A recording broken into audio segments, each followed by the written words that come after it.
حضرت امام زرقانی نے یہاں ایک بڑا خوبصورت واقعہ لکھا ہے کہ ایک دن حضور سیر کرتے کرتے مدنی زندگی میں باہر تشریف لے گئے. وہاں ایک قافلے نے پڑاؤ کیا ہوا تھا اور ان کے اونٹ چر رہے تھے. ایک سرخ رنگ کا اونٹ حضور کو پسند آ گیا.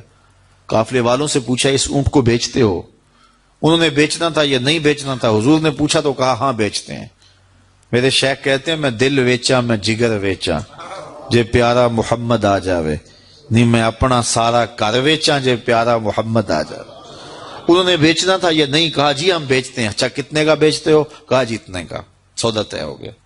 حضور نے فرمایا کہ میں کوئی تاجرانہ غرض سے تو آیا نہیں تھا کہ میں قیمت ساتھ لے کے آتا. میں تو سیر کرتا ادھر آ نکلا اور تمہارا اونٹ مجھے پسند آ گیا اور میں نے اس کا سودا کر لیا. ایسا کرو کہ اونٹ مجھے دے دو اور میں شہر جا کر کے اپنی اس کی اونٹ کی قیمت تمہیں بھیج دیتا ہوں. انہوں نے کہا میں منظور ہے. حضور نے اونٹ پکڑا اور چل دیے. اور جب حضور جا رہے تھے تو وہ حضور کو دیکھتے رہے اور جب آقا کریم نظروں سے اوجھل ہو گئے تو وہ دلوں پہ ہاتھ رکھ کے کھڑے ہو گئے. تھوڑی دیر کے بعد سکتے سے جب باہر آئے تو ایک دوسرے سے پوچھنے لگے یار یہ شخص جو اونٹ ادھار لے گیا اس کا پتہ پوچھا تھا کسی نے؟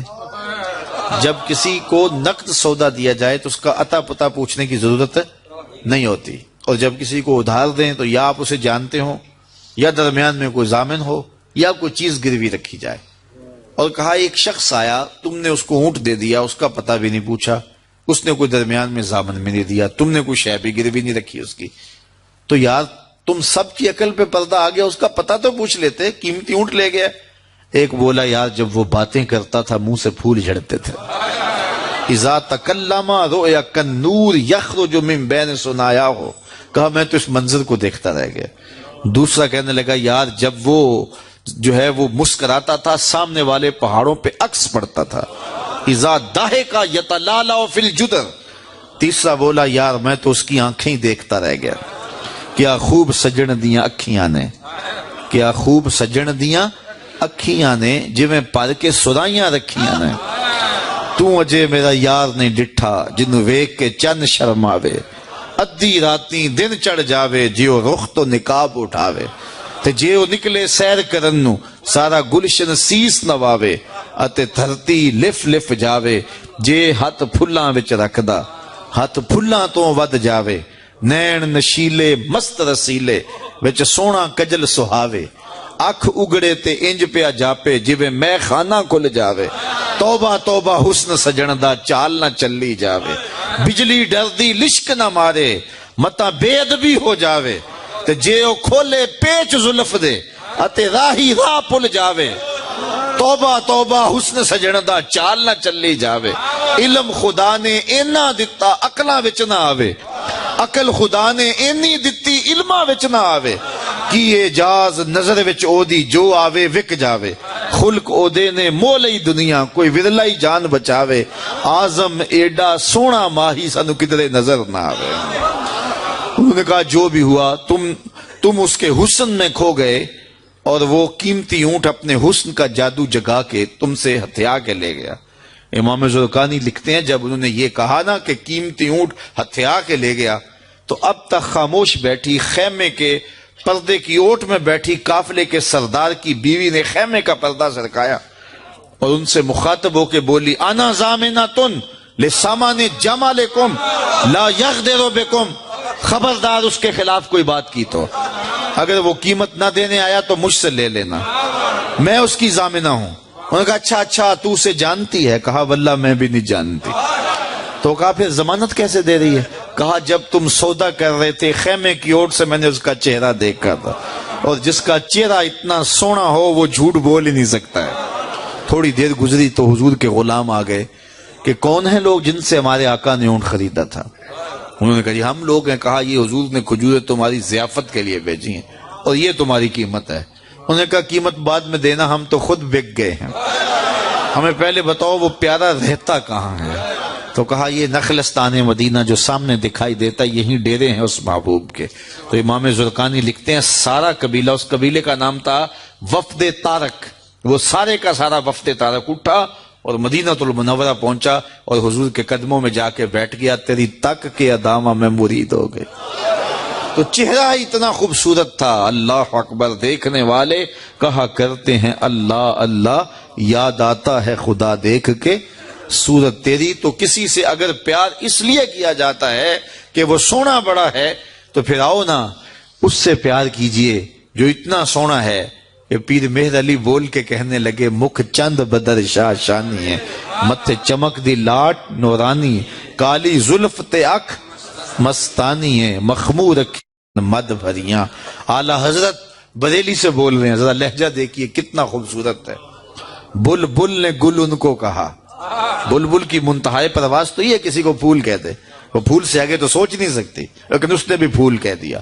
بلبل نے گل ان کو کہا، کمری نے سروے جاں فضا، حیرت نے جھنجھلا کے کہا یہ بھی نہیں وہ بھی نہیں، خورشید تھا کس زور پر کیا بھڑ کے چمکا تھا کمر، بے پردہ جب وہ رخ ہوا یہ بھی نہیں وہ بھی نہیں۔ وہ حسن دیا اللہ نے اپنے محبوب کو۔ تو کسی سے اگر اس لیے پیار کیا جائے کہ وہ سونا بڑا ہے، تو مجھے بتاؤ کہ حضور جیسا سونا زمانے میں کوئی ہو سکتا ہے؟ اللہ اکبر، سارے حسن حضور کے قدموں سے پھوٹتے ہیں۔ اور مجھے اتنا اچھا لگتا ہے یہ شعر اعظم چشتی مرحوم کا کہ اس نے پتہ نہیں کہاں بیٹھ کے یہ شعر لکھ دیا کہ سمجھا نہیں ہنوز میرا عشق بے ثبات، سمجھا نہیں ہنوز میرا عشق بے ثبات، تو کائنات حسن ہے یا حسن کائنات، تو کائنات حسن ہے یا حسن کائنات۔ تو اگر کسی سے اس لیے پیار کیا جاتا ہے کہ وہ خوبصورت بہت ہے، تو پھر بتاؤ حضور کے حسن، یاد حضور کے چہرے کا جمال اور رنگ اور شان تو پھر حضور کا چہرہ ہے نا۔ حضرت میمونہ بنت کردم رضی اللہ تعالیٰ عنہ فرماتی ہیں کہ مجھے حضور کی زیارت کا شوق ہوا تو میں اپنے والد گرامی کے ساتھ حضور کی زیارت کے لیے حجۃ الوداع کے موقع پہ میں حج کے لیے گئی، اور حضور سواری پہ بیٹھے تھے اور میں اپنے والد گرامی کے ساتھ حضور کی قربت حاصل کرنے کے لیے اور حضور کی زیارت کے لیے پہنچی۔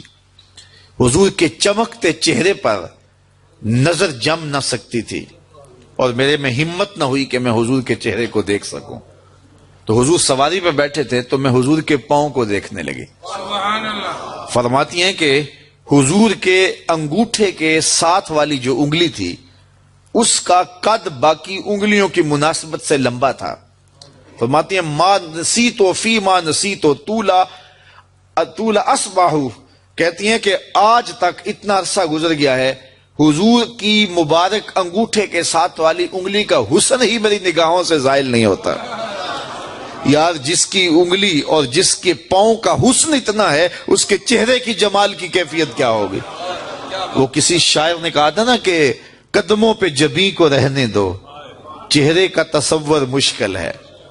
قدموں پہ جبیں کو رہنے دو، چہرے کا تصور مشکل ہے، جب چاند سے روشن ایڑی ہے رخسار کا عالم کیا ہوگا؟ جب چاند سے روشن ایڑی ہے رخسار کا عالم کیا ہوگا؟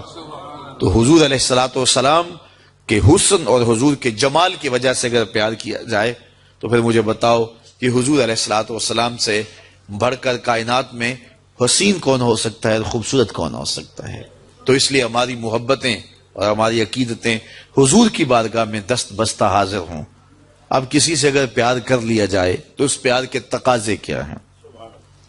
بندہ جس سے پیار کرتا ہے اس کا کثرت سے ذکر کرتا ہے، اور یہ محفل میلاد اس عقیدت کا روپ ہے، محبت کے اس تقاضے کی تکمیل ہے۔ بندہ جس سے پیار کرتا ہے اس کا کثرت کے ساتھ ذکر کرتا ہے، اس کا جی چاہتا ہے کہ اس کا تذکرہ چھڑا رہے، اس کی باتیں ہوتی رہیں۔ رومی علیہ رحمہ جنہیں اقبال نے اپنا مرشد مانا ہے، ان کا کمال یہ ہے کہ وہ تمثیل سے بات سمجھانے کی عادت رکھتے ہیں۔ وہ اس نقطے کو بڑی خوبصورتی سے سمجھاتے ہیں کہ کسی نے مجنو کو دیکھا کہ ریت کے اوپر لیلا لیلا لکھ رہا ہے، تو اس نے رک کے پوچھا یہ کیا کر رہے ہو؟